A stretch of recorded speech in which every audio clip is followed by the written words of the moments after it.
नाम की बात नहीं है। मतलब सहस्त्र दल चढ़ाना है। मतलब 1000 होना चाहिए, 1000 कमल। चाहे पूरी जीवन में चढ़ा दीजिए, चाहे एक दिन में चढ़ा दीजिए, उतना ही पुण्य मिलेगा जितना मिलना हो। मतलब 1000 कमल चढ़ाने का मतलब जो पुण्य है उतना मिलेगा। जैसे महाराज जैसे राम अर्चा होती है 1000 नामों से उनका वो नहीं किया जाता, पुष्पांजलि किया जाता है। जी चलो हो गई ना, बढ़िया फोटो खींच रहा। हाँ, इस समय हम जो है ठाकुर जी के दरबार में आए हुए हैं, मंदिर में आए हुए हैं। देखिए नीलकमल जो है, टाटी घाट के एक संत जी नीलकमल लाए हुए हैं और उन्हीं का आपको दर्शन करा रहे हैं। और कितना नीलकमल कितना बढ़िया सुंदर खिला हुआ है। ऊपर जो शालिग्राम जी विराजमान हुए हैं, ये देखिए बड़े से दिखा रहे हैं, ये देखिए कितना बढ़िया शालिग्राम दिख रहे हैं बढ़िया से। और ये हमारे जो लड्डू गोपाल जी हैं और ये हमारे हनुमंत लाल जी हैं और उन्हीं के सामने ये नीलकमल रखा हुआ है। ये देखिए, इस तरह से आप लोगों को बहुत बड़ा भाग्य है कि जो टाटी घाट के महात्मा जो है नीलकमल ला करके ठाकुर जी को कभी कभी अर्पण करते हैं, कभी कभी मध्गेंद्र में भी पहुंचाते हैं। इस तरह से इनकी जो है सेवा चलती रहती है। ये टाटी घाट के महात्मा जी, टाटी घाट के महात्मा के माध्यम से ही नीलकमल आता है। बाकी यहाँ कहीं का नीलकमल को नहीं मिलेगा। इसलिए जो है नीलकमल का आप लोग दर्शन करें और ठाकुर जी का आप दर्शन करें।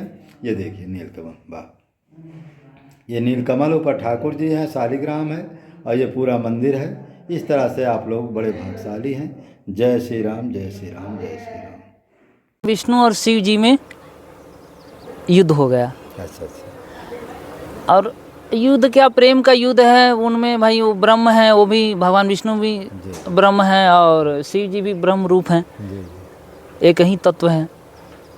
उनमें युद्ध थोड़ी ना, प्रेम का युद्ध होता है। उन लोगों में युद्ध हो ही नहीं सकता है, बस प्रेम का युद्ध होता है। तो जब युद्ध छिड़ा तो भगवान विष्णु ब्रह्म के स्वरूप हैं, स्वयं ब्रह्म ही है। मतलब स्वरूप कहना भी ये गलत है, मतलब स्वयं ब्रह्म है, ब्रह्म।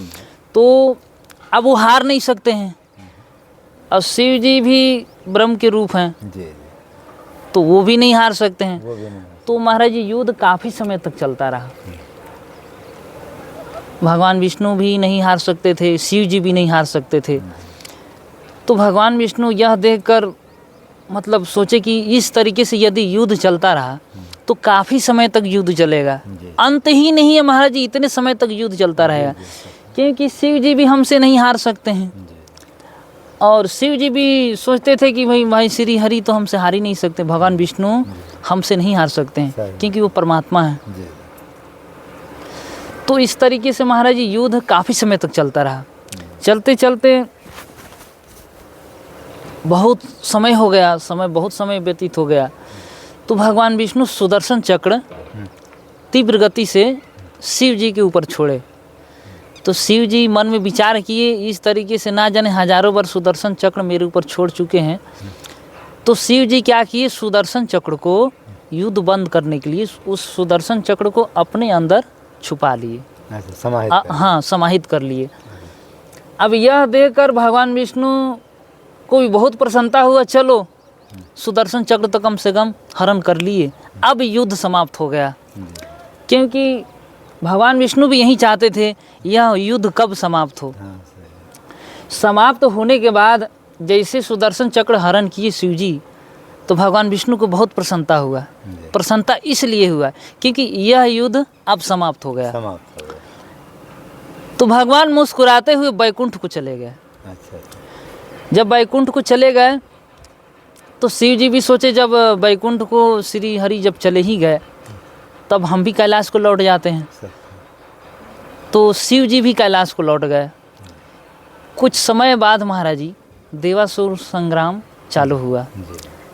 राक्षस और देवताओं में युद्ध छिड़ गया, बहुत भयंकर युद्ध छिड़ा।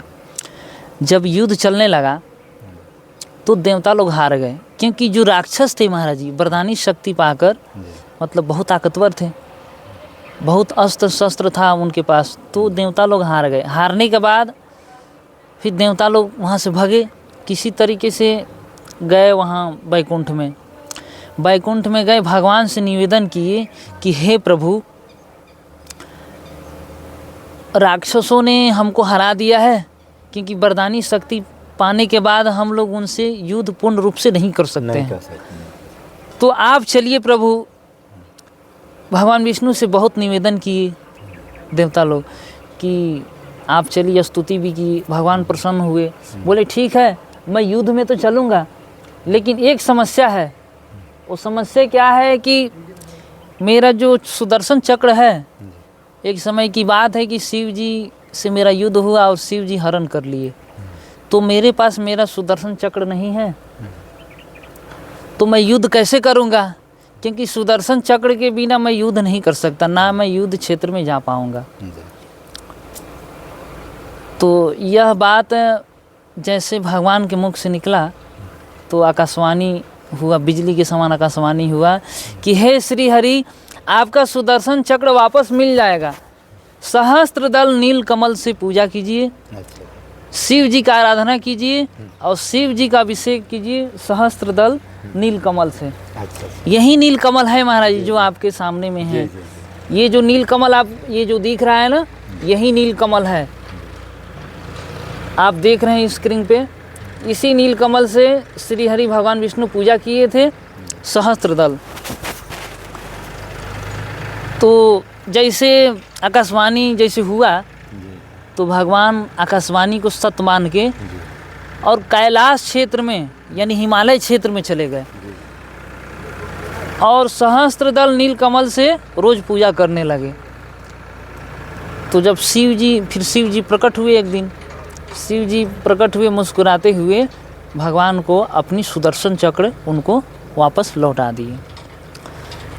तो वापस सुदर्शन चक्र लौटाने के बाद फिर भगवान सुदर्शन चक्र अपना पा गए और फिर देवासुर संग्राम में भगवान चले गए। तो युद्ध मतलब चालू हुआ और राक्षस हार गए और भगवान को विजय प्राप्त हुआ और फिर देवता लोग भी सुखी हो गए। तो यह नीलकमल, जब भी आकाशवाणी में नीलकमल से बोला गया था महाराज जी, और किसी फूल से नहीं। फूल तो बहुत है, लेकिन आकाशवाणी में ये था कि नीलकमल से ही पूजा करना है आपको, और किसी फूल से नहीं, क्योंकि श्रेष्ठ फूल से ही पूजा करेंगे तभी मतलब भोलेनाथ जी प्रसन्न होंगे। तो ये सबसे श्रेष्ठ फूल यही नीलकमल है महाराज जी, जिससे भगवान विष्णु को मतलब आकाशवाणी का आदेश था कि आप नीलकमल से पूजा कीजिए। तो आप स्क्रीन पर देख रहे हैं यही नीलकमल है, इसको चढ़ाने का बहुत पुण्य है। अच्छा महाराज जी, ऐसा है कि ये जो नीलकमल है ना, भोलेनाथ जी पर मतलब शिवलिंग पर यदि कोई चढ़ा दे नीलकमल, तो भोलेनाथ जी महाराज जी बहुत जल्दी प्रसन्न होते हैं। इसलिए क्योंकि भोलेनाथ जी प्रसन्न इसलिए हो जाते हैं क्योंकि ये नीलकमल है ना, भगवान का मतलब शरीर है नीला है। अच्छा, भोलेनाथ जी को जो चढ़ा देता है तो भोलेनाथ जी प्रसन्न हो जाते हैं, क्योंकि उनको फिर याद आ जाता है कि ये भगवान ठाकुर जी की तरह मतलब ये भी नीला है, तो इसीलिए उनको बार बार याद आ जाता है। वास्तव में सही है महाराज जी, देखिए कितना नीला है। तो महाराज जी इसका महिमा बहुत ज़्यादा है, मैं जितना भी कहूँगा उतना ही कम है महाराज जी। एक जगह और गजग्राह की लड़ाई में महाराज जी इसकी महिमा आता है। अच्छा, वो कैसे है? अब महाराज जी अभी तो बहुत ज़्यादा हो जाएगा, अब अगले बार में मैं बता दूंगा। अब ये रोज नीलकमल थोड़ा मिलेगा।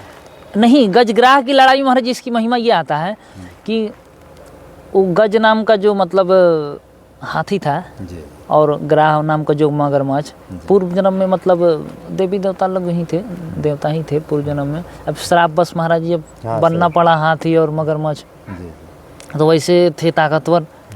जब कोई पूर्व जन्म के महाराज जी क्या थे, कुछ मालूम है? हाँ नहीं, पूर्व जन्म में ये क्योंकि संक्षेप में बताएंगे महाराज, समय नहीं अभी, अब अगली वीडियो में बता देंगे। चलो संक्षेप में अब थोड़ी ये वो पूर्व जन्म का बताइए क्या थे। अब ये ऐसा है ना, पहले ये बता देते हैं। चलो, ये जो नीलकमल भगवान को ये समर्पण किए थे, जब दोनों में लड़ाई हुआ, ग्राह और गज में मतलब लड़ाई होने के बाद महाराज जी ये जब गज नाम का जो हाथी था ना, उसके बाद जितना ताकत था महाराज जी सब छीण हो गया। तो अब अब उसको ऐसा लगा कि अब मैं मरने वाला हूँ। मरते मरते बगल में एक नीलकमल का महाराज जी पेड़ था महाराज जी, ये नीलकमल का, तो नीलकमल ही हम चढ़ा देते हैं। नीलकमल चढ़ाने से क्या है, भगवान तो कम से कम मतलब प्रसन्न तो होंगे। तो मर तो रहा ही हूँ, मरते मरते ये पुण्य का काम कर जाऊँ कि नीलकमल भगवान श्री जी मतलब श्री हरि के चरणों में समर्पण कर दूँ। तो फिर मरते मरते जैसे मर रहे थे, मतलब मरते मरते नीलकमल लगा था, तो वो एक फूल सूंड से हाथी तोड़ के एक फूल को नीलकमल का अब भगवान को मतलब ऊपर की तरीके से ऐसे सूंड करके समर्पण किया कि हे प्रभु, इसका स्तुति आता है महाराज जी। तो बहुत बड़ा स्तुति है, संस्कृत में आता है। तो जैसे समर्पण किए महाराज जी, तो भगवान अब कोई प्रेम से महाराज जी कोई पुष्प भगवान को जब समर्पण करता है ना, तो ठाकुर जी महाराज जी उसके प्रति मतलब क्या कहा जाए, बहुत मतलब प्रेम हो जाता है, प्रेम प्रकट करते हैं। ठाकुर जी भी उसको मानते हैं, यदि हम ठाकुर जी को मानेंगे तो ठाकुर जी भी मुझे मानेंगे, है ना। यह प्रकृति का विधान है महाराज जी। तो जैसे फूल समर्पण किए महाराज जी, वैसे ठाकुर जी सुदर्शन चक्र चला दिए और उस मतलब ग्राह का सिर कट गया और उसका भी मुक्ति हो गया, क्योंकि भगवान के सुदर्शन से महाराज जी जिस पर ठाकुर जी सुदर्शन चलाए हैं उसका मुक्ति हुआ है महाराज जी। आप वेद शास्त्रों में कहीं भी देख लीजिए महाराज जी, भगवान की सुदर्शन महाराज जी चलना भी मतलब बहुत कठिन है। जिसको भगवान ने मारा उसको मुक्त कर दिया, मुक्त हो जाता है, उसके कई जन्मों का पाप नष्ट हो जाते हैं महाराज जी। उद्धार करते हैं, मारते नहीं भगवान, कभी किसी को मारते नहीं, उद्धार करते हैं। अब शरीर तो महाराज जी नष्ट तो होगा ही, तो उसे मारना ही कहा जाएगा। अब उद्धार तो करते ही है महाराज जी, वो तो सही है, उद्धार ही करते हैं महाराज जी, भगवान उद्धार कर देते हैं ठाकुर जी। तो महाराज जी नीलकमल की महिमा मतलब जितना भी कहा जाए महाराज जी कम है, तो सबसे श्रेष्ठ फूल है। हम तो यही कहेंगे कि आप लोग भी नीलकमल लगाइए और भगवान को चढ़ाइए, शिवलिंग पर चढ़ाइए, भोलेनाथ जी भी इससे प्रसन्न होते हैं।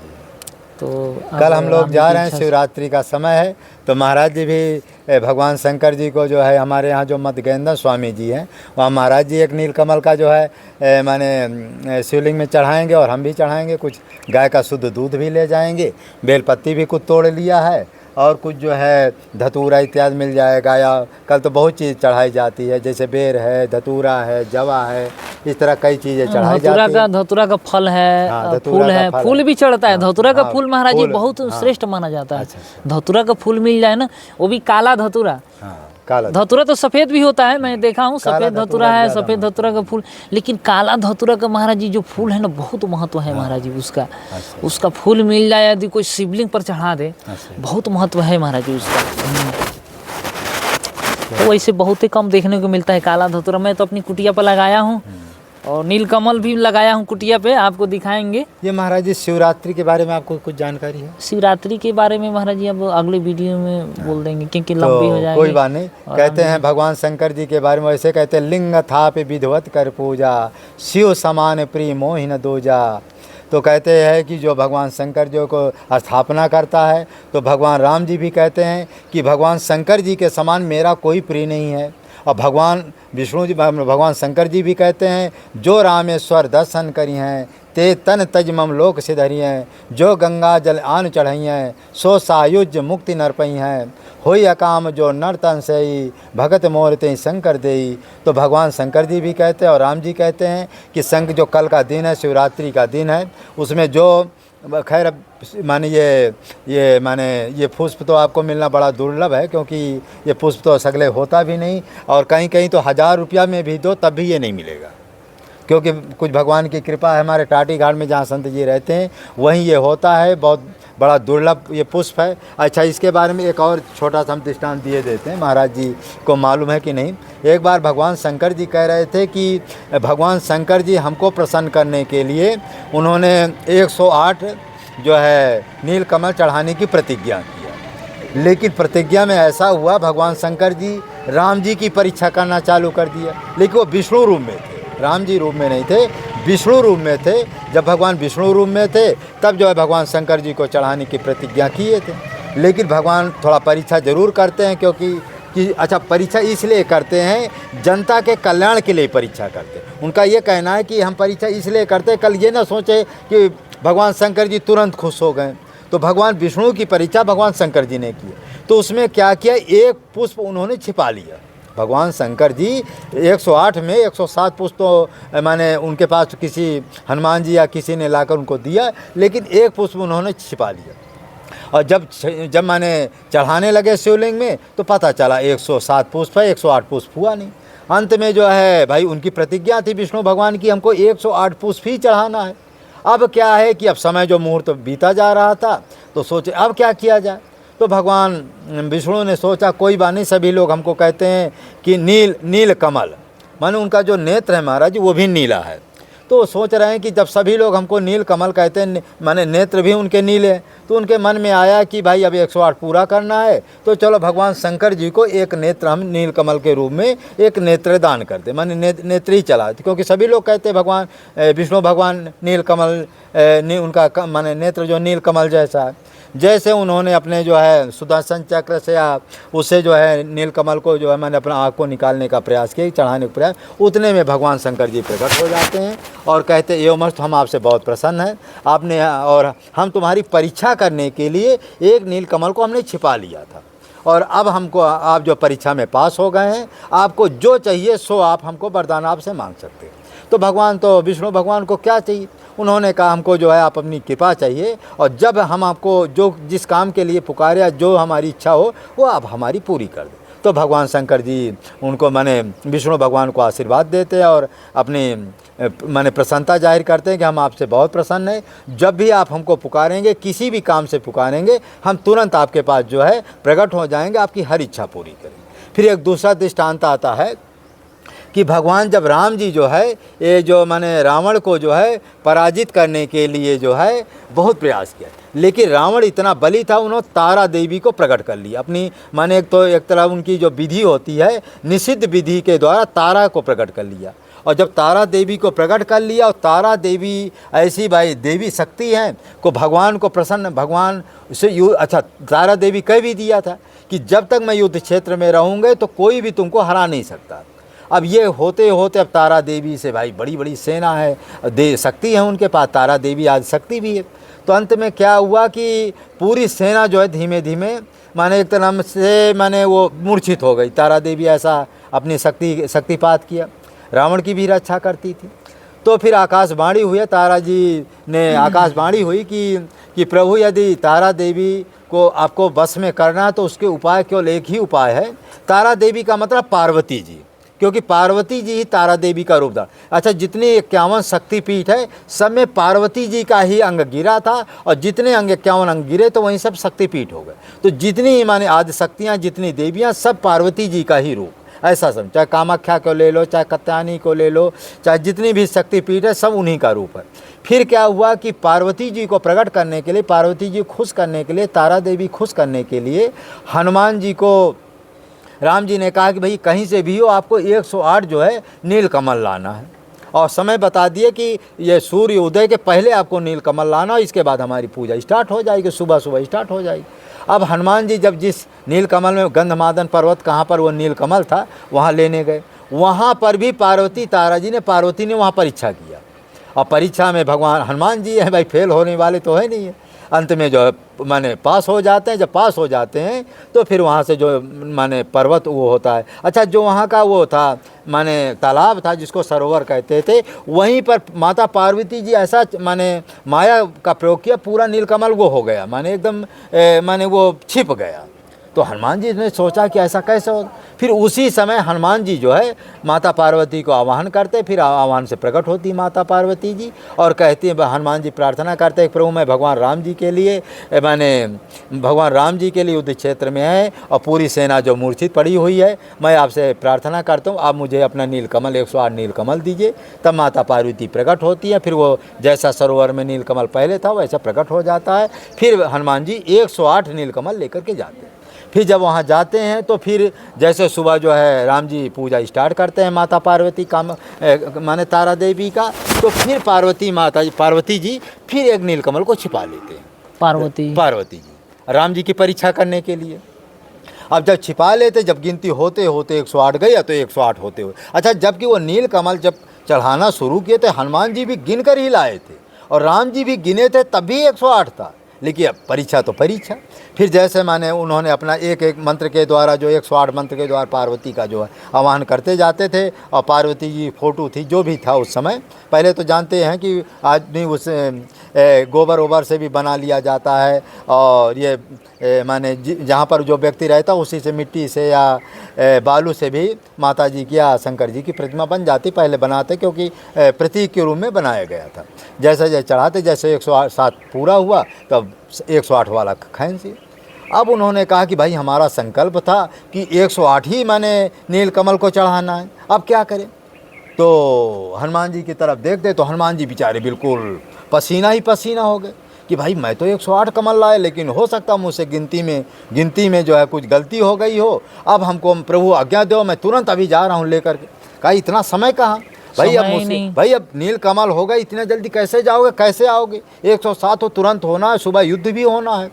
तो उन्होंने कहा कि अब भाई अब हमारी परीक्षा की घड़ी है, अब कुछ भी हो तो अच्छा। वो सीता माता जी हमेशा उनको नील कमल कह करके बुलाया करती थी, नील कमल, नील लोचन कह करके माता सीता जी हमेशा राम जी को बुलाया करते थे, नील कमल, नील लोचन, ऐसा कह करके माता जी माने सीता माता राम जी को पुकारा कर। तो उन्होंने कहा सभी लोग हमको कहते हैं नील कमल, नील बिलोचन, वैसे उसमें स्तुति में नील बिलोचन का प्रमाण आता है। तो फिर भगवान ने कहा कि सभी लोग हमको नील बिलोचन कहते हैं, हमारे नेत्र जो है नील कमल जैसे हैं। अब हमको यहीं अपने बाण को निकालेंगे, अपने उसमें तुरंत जो है एक जो आँख में जैसे स्पर्श किया उतने में माता पार्वती प्रकट हो जाती है, और तुरंत उनके हाथ में एक नीलकमल तुरंत प्रकट हो जाता है। भाई पार्वती यही छिपाई थी, जैसे उनके हाथ में नीलकमल होता, सारी सेना जो है, सारी जो सेना तो माने मूर्छित पड़ी थी। हनुमान जी भी खुश हो जाते, जो अगल बगल विभीषण इत्यादि सभी खुश हो जाते। फिर जैसे जो है नीलकमल जो है माने उनको चढ़ाते हैं, क्या बोलते हैं, पार्वती माता जी को चढ़ाते हैं, तुरंत माता जी और वो तारा माता जी के रूप में वो प्रकट हो जाती हैं और आशीर्वाद देती हैं कि अब मैं तुम्हारी पक्ष में रह करके अब युद्ध रावण से करूँगी, अब मैं तुम्हें विजय का आशीर्वाद देती हूँ। इस तरह से जो भगवान परीक्षा करते हैं, वही नीलकमल, यही नीलकमल है। ये नीलकमल इतना माने दुर्लभ, इतना दुर्लभ है, सब लोग। अच्छा, कोई यदि नीलकमल को माने भगवान शंकर जी महाराज कितना दिन चढ़ाना चाहिए इसको? अब सहस्त्र दल का महाराज जी कई जगह आया है कि सहस्त्र दल चढ़ाएं। चाहे सहस्त्र दल ऐसा कोई नियम नहीं है कि एक ही दिन में चढ़ा दीजिए, हाँ। आप पूरी जीवन पर्यंत भी चढ़ा सकते हैं। जैसे एक एक करके आज होगा एक, कल एक, इस तरीके से भी, मतलब 1000 चढ़ाना है, 1000 चढ़ाना है। क्योंकि सहस्त्र दल का महाराज जी जहाँ भी मतलब पूजा का वर्णन आया है, हनुमान जी के 1000 नाम। हाँ, सहस्त्र नहीं, नाम की बात नहीं है। अच्छा। मतलब सहस्त्र दल चढ़ाना है। अच्छा। मतलब 1000 होना चाहिए, 1000 कमल। चाहे पूरी जीवन में चढ़ा दीजिए, चाहे एक दिन में चढ़ा दीजिए, उतना ही पुण्य मिलेगा जितना मिलना हो। मतलब 1000 कमल चढ़ाने का मतलब जो पुण्य है उतना मिलेगा। जैसे महाराज जी से राम अर्चा होती है, 1000 नामों से उनका वो नहीं किया जाता, पुष्पांजलि किया जाता। पुष्पांजलि किया तो जाता क्या है। उसमें महाराज जी नीलकमल 1000 माने चढ़ा सकते हैं? अगर व्यवस्था है आपके पास, अगर नीलकमल 1000 मिल जा रहा है तो अच्छी बात है, आप चढ़ा सकते हैं, कोई दिक्कत नहीं। अच्छा, भगवान शंकर जी को चढ़ाओ चाहे राम जी को चढ़ाओ? शंकर जी को चढ़ाए चाहे राम जी को चढ़ाइए। अगर शंकर जी को चढ़ाएंगे तो शंकर जी प्रसन्न होंगे, राम जी को चढ़ाएंगे तो राम जी प्रसन्न होंगे। अब आप किसको चढ़ाए वो आपका मतलब हिसाब है। तो टाटी घाट में एक महात्मा जी थे, वो 1000 महाराज जी, वो ये नील कमल नहीं था, वो लाल वाला कमल, गुलाबी कलर वो वाला था। उन्होंने 2-3 बोरा में लाए थे, वहाँ से प्रयागराज से लाए थे, काल ला करके राम अर्चा का जो है राम अर्चा कराए थे। ऐसे संत हुए, लेकिन नील कमल महाराज आज तक जो है शायद महाराज जी 1000 के द्वारा कोई राम अर्चा कराया हो, क्यों मिल ही नहीं सकता है। हमको तो अभी तक याद नहीं है कि नीलकमल 1000 मिल जाए किसी को। हाँ। बहुत मुश्किल है। हाँ। अगर किसी सरोवर, ऐसा तो नहीं है, बहुत से ऐसे सरोवर है जहाँ पर हो सकता है, ऐसा मतलब कह नहीं सकते हैं। लेकिन ऐसे राम लेकिन अर्चा में मुश्किल बहुत ज़्यादा है है। महाराज जी, हाँ, मुश्किल 1000 बहुत ज़्यादा होता है। है। तो 1000 मतलब सहस्त्र दल बहुत ज़्यादा होता है तो महाराज आप महाराज जी कितने दल तक आप जो है शिवलिंग में, शिव जी में चढ़ाए हैं? अब महाराज अब छोड़िए अब इस बात को क्या कहना है, क्योंकि नहीं, देखिए मैं आपको प्रभाव के बारे में बता रहा हूँ। जैसे आप कोई अनुष्ठान कर रहे हैं गुप्त रूप से, या कोई स्वप्न देख रहे हैं, तो स्वप्न देख रहे हैं, कोई अच्छा स्वप्न देख रहे हैं, तो उसको किसी को बोलना नहीं चाहिए महाराज जी। बोलते जाइए। क्योंकि बोलने से क्या है महाराज जी, स्वप्न का जो प्रभाव है ना फिर कम हो जाता है। या कोई अच्छा स्वप्न